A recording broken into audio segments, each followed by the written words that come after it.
Good, how are you? Excuse me. Oh my God. This is insane. The amount of anxiety that has been lifted off my shoulders, Yeah, 100%. I was so fucking worried. I was so worried. I know the nerves are peaking from the call.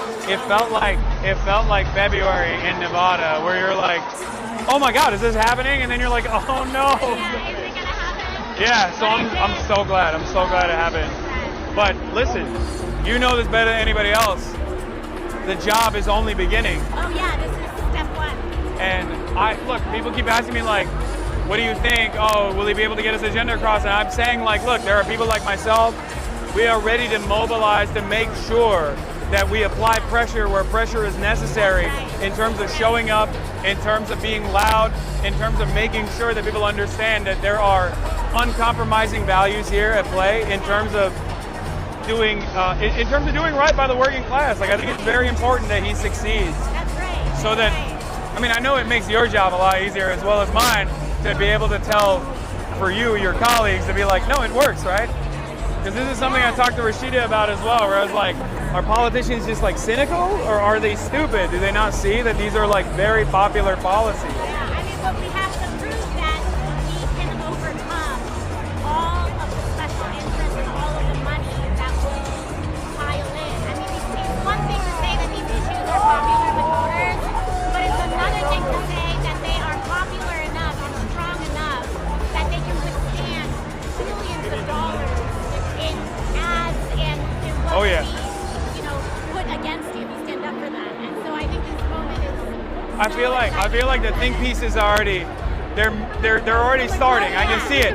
Abigail Spanberger won, and they're gonna compare that, and that's great. Like I'm happy.